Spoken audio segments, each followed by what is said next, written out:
Hola a todos, bienvenidos a este nuevo vídeo del canal. Hoy vamos a hablar sobre el manejo de alveolos post-extracción en zona estética y nos vamos a centrar dentro de esta temática tanto en el paso a paso quirúrgico como prostodóntico para saber cómo de principio a final en este tipo de casos y en este tipo de procedimientos qué pasos debemos seguir para conseguir un resultado que pueda ser tanto en el plano biológico como estético lo mejor posible.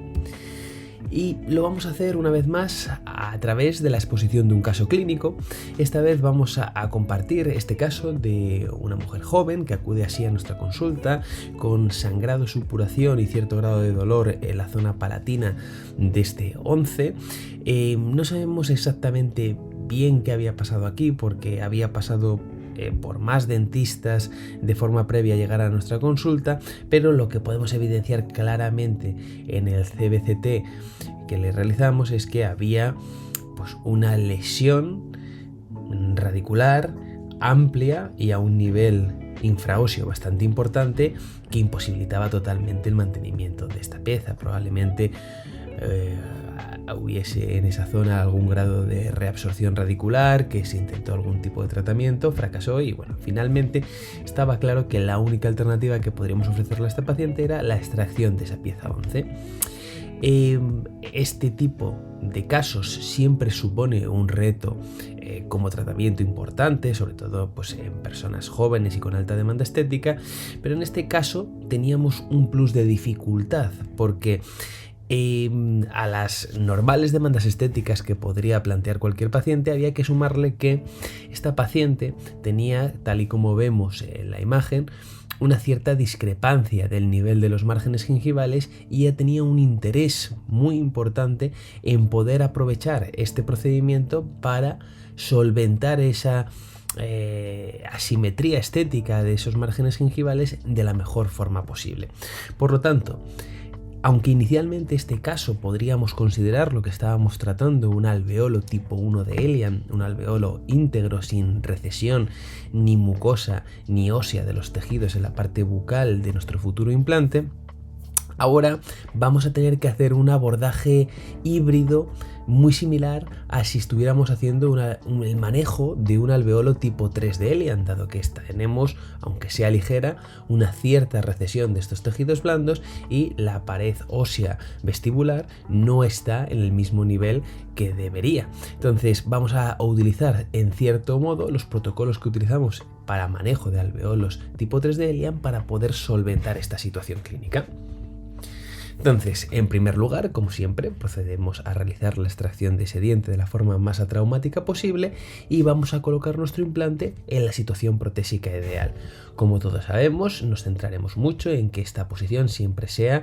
la situación en orientación protésica ideal y también palatinizada para dejar el máximo espacio posible entre el implante y la tabla ósea vestibular.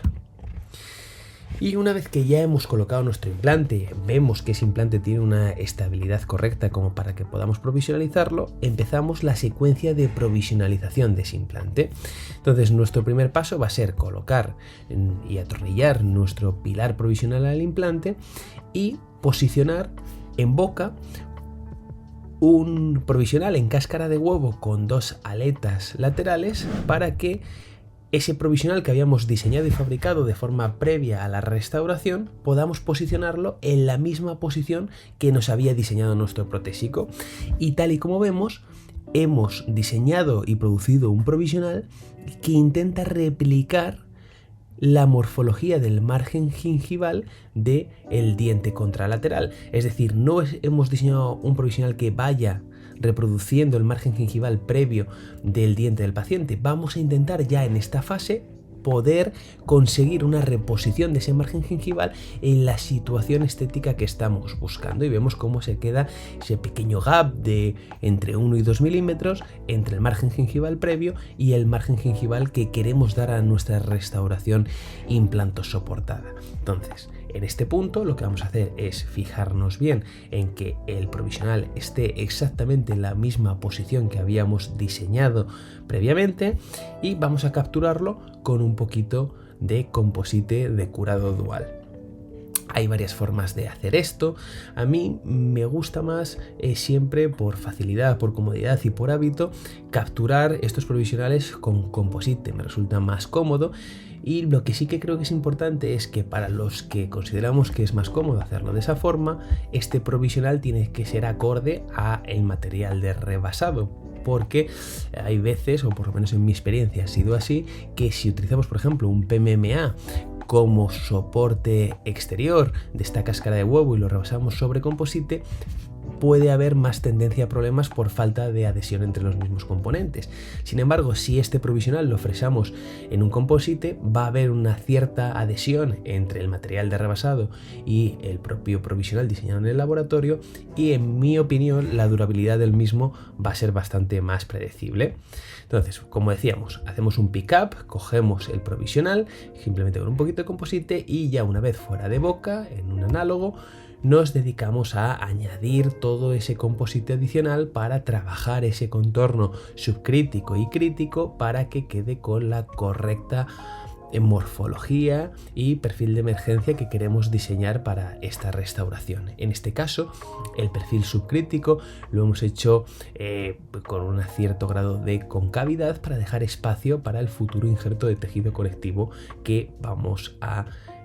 colocar de forma posterior. Y el contorno crítico hemos prestado atención en que reproduzca fielmente la morfología de margen gingival que habíamos diseñado de forma previa. Aquí podemos ver la corona provisional atornillada, donde vemos que se sigue manteniendo ese gap que decíamos entre el margen gingival previo y el margen gingival que queremos que tenga de forma posterior nuestra restauración protésica. Y ahora lo que vamos a hacer es empezar a trabajar para poder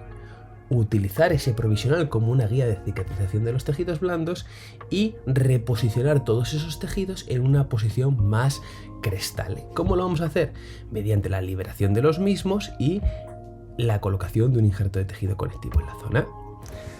Para ello vamos a tunelizar toda esta zona vestibular e interproximal. En este caso decidimos ayudarnos de dos pequeñas incisiones verticales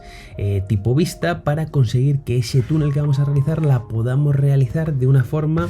un poco más segura, evitando menor riesgo de laceración de los tejidos blandos, de una forma más cómoda y sobre todo de una forma, en mi opinión, mucho más rápida, de tal manera que la cirugía se va a simplificar sin que ello vaya a suponer ningún detrimento al resultado final. Estas incisiones no van a generar ningún tipo de cicatriz ni de distorsión estética, ni va a comprometer la vascularización de nuestro colgajo o de nuestros tejidos vestibulares. Por lo tanto, considero que siempre son una gran ayuda, y si podemos hacer lo mismo más sencillo, pues siempre tiene sentido simplificar las técnicas quirúrgicas. Entonces, como decíamos, tunelizamos y vamos a colocar nuestro injerto de tejido conectivo, en este caso un injerto de tejido conectivo tuberositario, que prestamos especial atención a que ese injerto de tejido tuberositario no tenga un grosor excesivo, porque podría hacer un cierto efecto bumping o de sobrecrecimiento a largo plazo si sobrepasamos espesores que sean mayores de 1,5 milímetros o de 2 milímetros. Vamos a prestar mucha atención en que en toda su extensión no supere ese umbral para que ese resultado estético final que tengamos tenga el menor riesgo posible de distorsiones en el medio largo plazo, y vamos a suturar ese injerto en la parte vestibular de nuestro túnel. Pero es muy importante tener en cuenta que ese injerto que nosotros vamos a reposicionar en la parte interna de estos tejidos blandos vestibulares vaya a estar siempre reposicionado y estabilizado con nuestros puntos de sutura en la zona más crestal posible de estos tejidos. No queremos este injerto en una zona media, en una zona apical. Queremos engrosar los tejidos blandos donde lo necesitamos, que es en esta zona más crestal de este tejido blando. Por lo tanto, siempre vamos a prestar atención a que se pueda reposicionar sin exposición en la zona más crestal posible. Una vez colocado nuestro injerto de tejido conectivo, vamos a proceder a rellenar el gap con biomaterial. Podríamos hablar mucho de qué tipo de biomaterial utilizar en este tipo de casos. Por no extenderme excesivamente, simplemente os diré que, por lo menos en mi opinión personal, creo que conviene evitar materiales de reabsorción muy lenta o más bien no reabsorbibles como un seno injerto convencional en este tipo de casos, y en mi opinión personal prefiero utilizar biomateriales que no tengan estas propiedades y que en el plano biológico se vayan a comportar un poco mejor. Una vez que hemos rellenado ese gap con el biomaterial, vamos a proceder a acabar de reposicionar esos tejidos blandos. Vemos cómo una vez que atornillamos la corona, el injerto se moviliza un poco y queda ligeramente expuesto en esta zona más crestal. Entonces lo que vamos a proceder ahora es a traccionar esos tejidos blandos vestibulares para, con estos puntos suspensores a los puntos de contacto interproximal, poder soportarlos en esta posición y guiar la cicatrización de esos tejidos blandos acorde y guiados y soportados por ese provisional que habíamos diseñado para generar el perfil de emergencia y el resultado estético final ideal para nuestra restauración definitiva. Y con este procedimiento quirúrgico o perioprotésico vamos a conseguir 3 meses después este resultado final, donde podemos apreciar que tenemos un entorno mucoso alrededor de nuestro implante que, tanto en el plano biológico de salud como en el plano estético, parece cumplir todos los objetivos posibles. Tenemos un color muy sano de sencilla, con una morfología muy favorable y un volumen de tejidos también muy favorable. Vemos en este plano cómo la restauración tiene el mismo volumen de tejido por vestibular de ese implante que en el diente contralateral. Entonces, a partir de este punto, lo que vamos a hacer es empezar con toda la fase prostodóntica de rehabilitación de nuestra paciente. Y lo vamos a hacer en este caso con un flujo de trabajo 100% digital. Primero vamos a realizar un escaneado de nuestra paciente previo a levantar o retirar nuestra corona provisional, y después vamos a realizar un segundo escaneado inmediatamente después con el scan body sobre el implante. Pero es importante resaltar que la situación previa a la retirada del provisional y posterior, o el escaneado posterior a la retirada del provisional, no van a ser exactamente iguales, sobre todo en la zona donde más nos interesa, que es el margen gingival de nuestra futura restauración. Tenemos que tener en cuenta que cada vez que nosotros retiramos el provisional se va a ver una cierta contracción de esos tejidos, dado que el provisional, en cierto modo, está siendo un sostén para los mismos. Cuando se retira el provisional, los tejidos colapsan, de tal manera que, como podemos ver en esta imagen donde hemos solapado el escaneado previo y el escaneado posterior, en la zona del margen gingival, que es donde más necesitamos ese volumen y donde hemos más trabajado para conseguir el resultado estético más favorable, inmediatamente después de haber retirado la corona, que es esta imagen en verde, vemos cómo se ha producido un colapso tanto en nivel apical como hacia palatino. Hemos perdido volumen bucopalatino y hemos perdido altura de ese margen gingival. Es discreto, no es algo tremendamente llamativo, pero hemos perdido cierta parte también de altura en sentido apicocoronal. Entonces, dado que hemos hecho un gran esfuerzo terapéutico para conseguir que la restauración de ese margen gingival sea lo más precisa posible y lo más estética posible en la zona y en el espacio que nosotros hemos determinado, lo que vamos a hacer es intentar hacer todo lo posible para que lo que nosotros hemos hecho clínicamente se pueda reproducir en el laboratorio y se pueda generar un margen gingival final para la restauración de nuestro paciente que no vaya a ir acorde a este colapso que tenemos posterior a la retirada del provisional, sino que vaya a ser 100% reproducible el margen gingival que nosotros habíamos creado de forma previa. Entonces, ¿cómo vamos a hacerlo?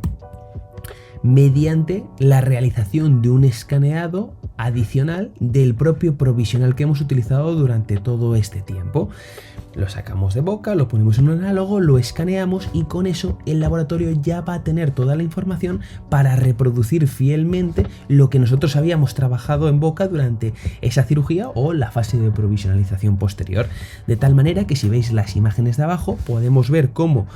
teniendo en un lado el provisional y en el otro lado la corona definitiva, hemos reproducido fielmente los contornos que habíamos diseñado nosotros en nuestro provisional. Lo que obviamente sí que va a variar entre la restauración provisional y la restauración definitiva va a ser el material restaurador que vamos a utilizar. En este caso decidimos utilizar y realizar una corona de 100% circonio monolítico, donde en esta corona podemos distinguir dos espacios claramente diferenciados, un espacio submucoso y un espacio supramucoso. En el espacio submucoso vamos a dejar este circonio sin ningún recubrimiento de maquillaje, 100% circonio, prestando atención a que esté este circonio lo más pulido posible para dar a ese epitelio de nuestro espacio biológico el mejor sustrato donde poder asentar para mejorar y mantener de la mejor forma posible la salud de los tejidos perimplantarios.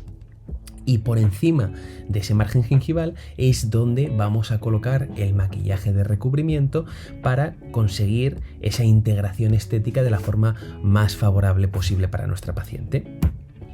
Esta es la imagen intraoral una vez ya atornillada la prótesis definitiva, donde podemos apreciar la perfecta adaptación de la corona definitiva con los tejidos blandos circundantes, sin generar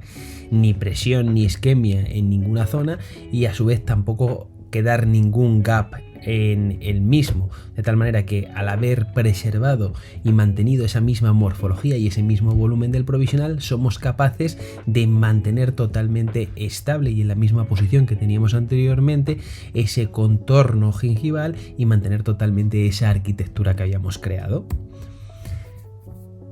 Aquí tenemos la radiografía de seguimiento 6 meses más tarde, donde vemos que a nivel óseo el comportamiento biológico es muy favorable, muy positivo, no tenemos nada de pérdida ósea por debajo de la conexión del implante y aún más no existe remodelado óseo, tenemos un overlap, un crecimiento del hueso por encima de la plataforma protésica, lo que nos habla de que gracias al manejo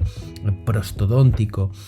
a la selección del tipo de implante y al manejo quirúrgico que hemos hecho, hemos conseguido que este implante tenga un entorno perimplantario ideal con